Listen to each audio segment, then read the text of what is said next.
أعوذ بالله من الشيطان الرجيم پناہ مانگتا ہوں میں اللہ کی شیطان مردود سے۔ بسم الله الرحمن الرحيم شروع اللہ کا نام لے کر جو بڑا مہربان نہایت رحم والا ہے۔ أعوذ بالله من الشيطان الرجيم بسم الله الرحمن الرحيم وكأي من نبي قاتل معه ربيون كثير فما وهنوا لما أصابهم في سبيل الله وما ضعفوا وما استكانوا والله يحب الصابرين وما كان قولهم إلا أن قالوا ربنا اغفر لنا ذنوبنا وإسرافنا في أمرنا وثبت أقدامنا وانصرنا على القوم الكافرين فآتاهم الله ثواب الدنيا وحسن ثواب الآخرة والله يحب المحسنين وكأي من نبي اور کتنے ہی نبی قاتل معه کہ جنگ کی ان کے ساتھ ہو کر ربیون کثیر بہت سے رب والوں نے اللہ والوں نے فما وہنوا پس نہ وہ کمزور ہوئے لما اصابہم بسبب اس کے جو انہیں پہنچی کوئی تکلیف زخم فی سبیل اللہ کی راہ میں وما ضعفوا اور نہ انہوں نے کوئی کمزوری دکھائی وما استکانوا اور نہ وہ دبے دشمن سے واللہ اور اللہ تعالی یحب الصابرین پسند فرماتے ہیں صبر کرنے والوں کو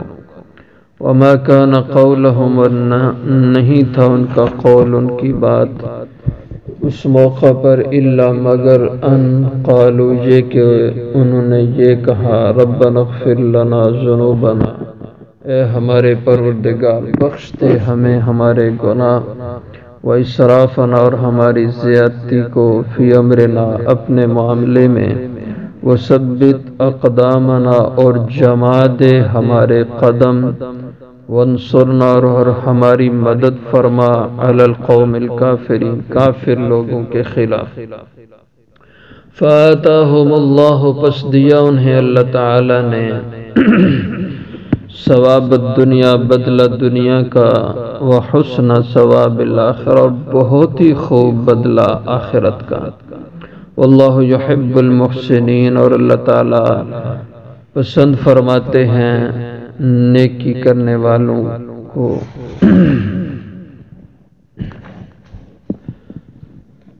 غزوہ احد کا ذکر ہو رہا ہے اور اس سے پہلے اہل ایمان کو حوصلہ دیا تسلی دی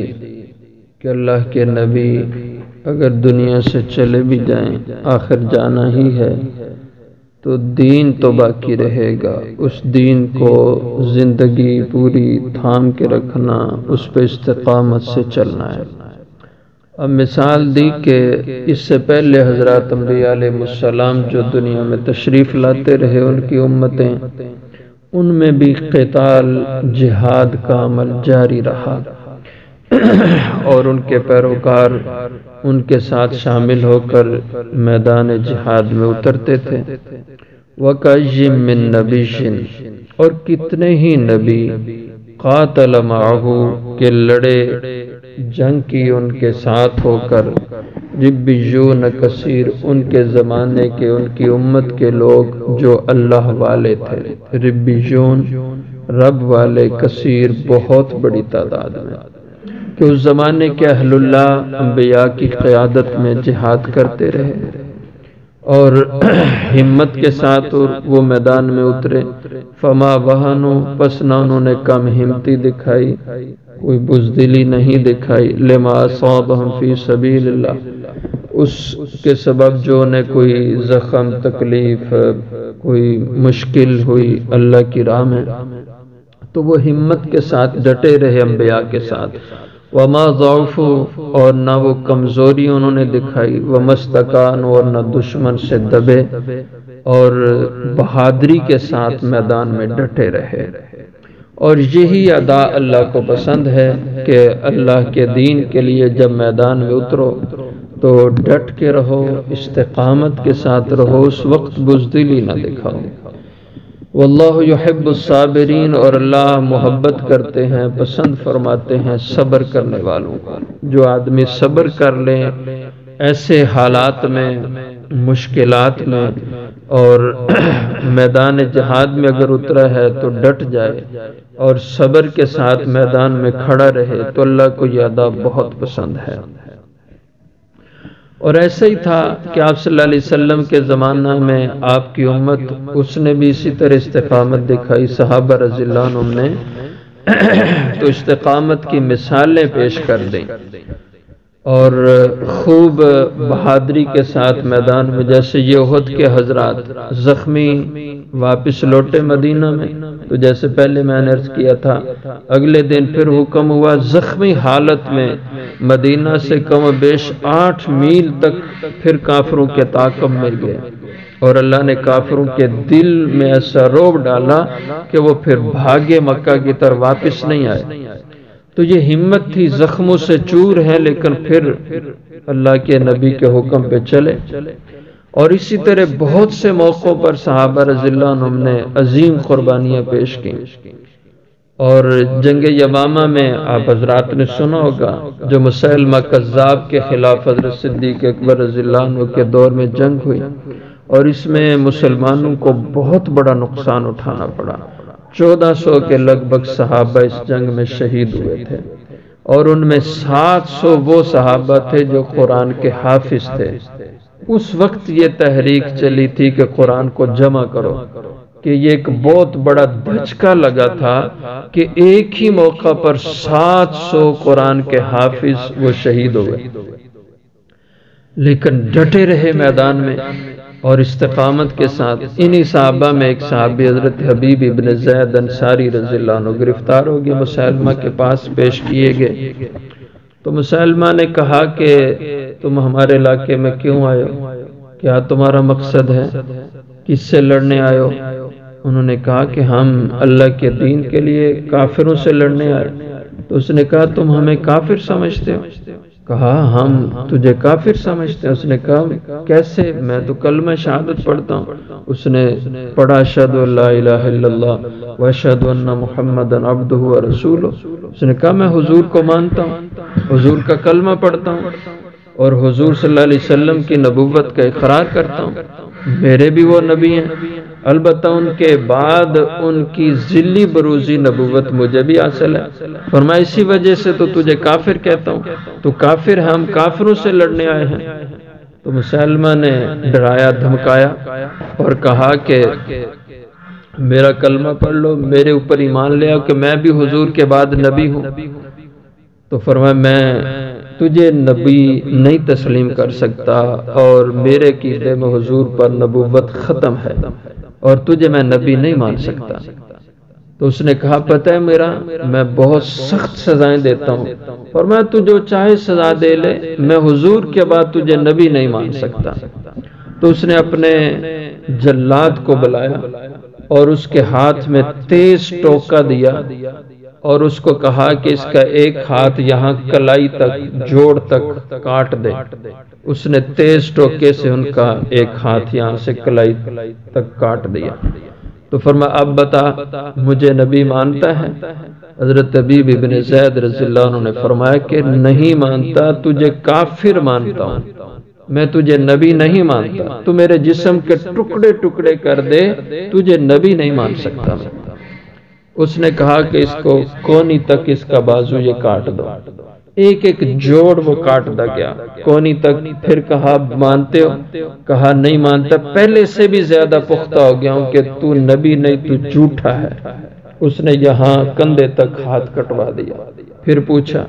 پھر وہی جواب، پھر یہ ہاتھ یہاں کلائی، پھر کونی، پھر کندھا، ہر بار آپ کا وہی جواب تھا پہلے والا۔ پھر دونوں ٹانگیں جوڑ جوڑ کٹواتا گیا، یہ دھڑ صرف آپ کا رہ گیا، لیکن آپ نے اس کی نبوت کو نہیں مانا، یہاں تک کہ پھر آپ کے سینے میں برچھا مار کے آپ کو شہید کر دیا، لیکن اس کو نبی نہیں مانا۔ یہ بہت بڑی قربانی ہے، انسان اس کا تصور نہیں کر سکتا۔ ایک ہاتھ کٹے تو آدمی کہتا ہے منوا لو جو منوانا چاہتے، اور اسلام اجازت بھی دیتا ہے کہ جب تمہیں مجبور کیا جا رہا ہو کلمہ کفر کہنے پہ تو تم وقتی طور پر کلمہ کفر کہہ لو، اپنی جان بچا لو۔ دل میں تمہارے کفر نہ آئے، زبان سے جان بچانے کے لیے تم کفر کا بول لو تو اجازت ہے، اس کی گنجائش ہے، لیکن عزیمت یہ ہے کہ تم ظلم برداشت کر لو، جان دے دو، لیکن زبان سے پھر بھی کفر نہ بولو۔ یہ عزیمت کی بات ہے، لیکن اجازت ہے، جان بچانے کے لیے تم زبان سے کہہ لو، دل میں ایمان تمہارے موجود ہو۔ تو ایسے اس امت کے جانثار تھے کہ ہر طرح کے مصائب برداشت کیے لیکن ایمان سے نہیں پھرے۔ واللہ یحب الصابرین، اور اللہ پسند فرماتے ہیں ایسے صبر کرنے والوں کو۔ وما کان قولہم، اور جب یہ لوگ میدان میں اترے تو نہیں تھا ان کا بول الا ان قالوا، مگر یہی ان کے بول تھے، انہوں کی زبانوں پہ یہ دعائیں جاری تھیں، ربنا اغفر لنا، اے ہمارے پروردگار ہمیں ہماری بخشش فرما دے، ذنوبنا، ہمارے گناہوں کو معاف کر دے، واسرافنا فی امرنا، اور جو ہم سے ہمارے معاملے میں زندگی میں زیادتیاں ہوئی گناہوں کی شکل میں، ظلم کی شکل میں، اے اللہ ان سب کو معاف کر دے، وثبت اقدامنا، اور جما دے، مضبوط کر دے ہمارے قدموں کو میدان کے اندر، کہ ہم میدان سے پھسل نہ پائیں، ہم میں کم ہمتی نہ ہونے پائے۔ یہ دعا ہے، جب بھی کبھی باطل کا سامنا ہو اہل ایمان کا تو میدان میں نکل کر باطل کے مقابلے میں جو اللہ سے دعاؤں کا اہتمام کرے کہ دعاؤں سے اللہ کی نصرت اور مدد آتی ہے۔ وانصرنا علی القوم الکافرین، اور اے ہمارے پروردگار ہماری مدد فرما کافر قوم کے خلاف۔ فآتاہم اللہ ثواب الدنیا، یہ لوگ جب دین کے لیے جو قربانیاں دیں اور میدانوں میں اترے اور ڈٹ گئے میدانوں میں، تو اللہ کی مدد ان کے ساتھ رہی، اللہ نے فتح دی، اور کبھی کوئی غلطی کی وجہ سے آزمائش بھی آئی اور وقتی طور پہ تکلیف بھی اٹھانا پڑی، جیسے احد میں ہوا۔ فاتحہم اللہ ثواب الدنیا، پس دیا انہیں اللہ نے ثواب دنیا کا بدلہ، دنیا کا بھی نفع دیا جب لوگ میدان جہاد میں اترے کہ مال غنیمت اللہ نے خوب دیا اور خوشحالی والی زندگیاں دے دی۔ اور جب جہاد ہوتا ہے تو مسلمان کے لیے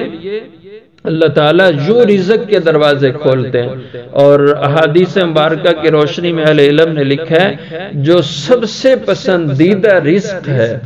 وہ مال غنیمت کا رزق ہے۔ سب سے بہترین جو انسان کا ذریعہ گزرانے زندگی والا یا بہترین جو رزق ہو سکتا ہے وہ غنیمت کا مال ہے، جو جہاد کے ذریعے سے مسلمان کو حاصل ہوتا ہے، یہ سب سے بہترین انسان کا مال ہے اور اس کا رزق ہے۔ تو اللہ نے دنیا کا بدلہ بھی غنیمت کی صورت میں دیا، وحسن ثواب الآخرہ، اور آخرت کا جو بدلہ انعامات ہیں جنت کی شکل میں وہ تو کیا ہی خوب ہے، کیا ہی اچھا ہے بدلہ آخرت کا۔ واللہ یحب المحسنین، اور جو لوگ خلوص نیت سے اللہ کے لیے عمل کرتے ہیں یہاں تک کہ اپنے جان و مال کو اللہ کے لیے پیش کر دیتے ہیں تو اللہ کو بہت پسند ہے۔ محسنین، ایسے ہی نیک لوگ اور ایسے احسان کی راہ پر چلنے والے اہل ایمان اللہ کو یہ بہت محبوب لوگ ہیں، اللہ کے یہ پسندیدہ بندے ہیں۔